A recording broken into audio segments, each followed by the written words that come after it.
সকালবেলা কি করছো উঠে? এই ঠাকুরের মালা গাঁথছি।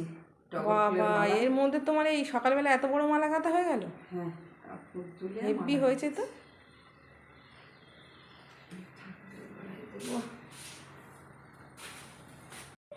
Good morning guys. তো ওই যে রান্নাঘরে চলে এসেছি। এবার আজকে দেখি মা কি রান্না হয় বলে। সম্ভব ডিম করবে কাল বলছিল, তবে ডিমটা বের করে নেব।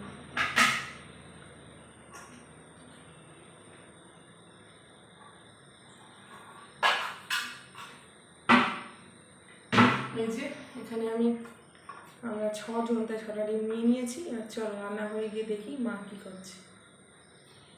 বৃষ্টি পড়ছে আর এনে এখানে রান্না বসিয়ে দিয়েছি। চলো দেখি কি রান্না হচ্ছে। জল বেঁধে গেছে। মশলা কষে ফেলেছো?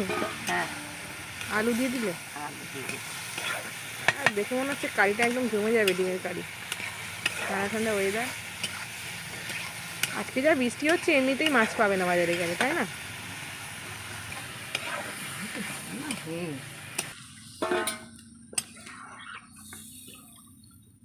দিয়ে দিয়েছে ডিমের ঝোল।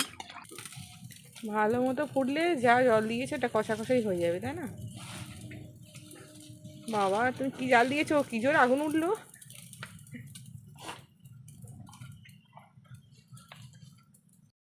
এত ওপরে আম গাছগুলো যে সব আম পড়ে যাচ্ছে, পড়ে আর নষ্ট হয়ে যাচ্ছে। এই দেখো কত বড় একটা আম পড়ে একদম ঠেসে গেছে। সে অনেক ওপর থেকে পড়ে তো। আরেকটা গাছটা অনেক লম্বা, তার জন্য এই অবস্থা।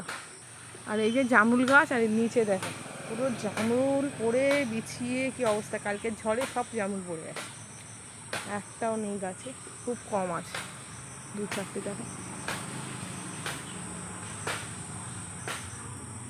কাঁচা কাঁচা আমগুলোও পড়ে যাচ্ছে, জামরুলের এই অবস্থা।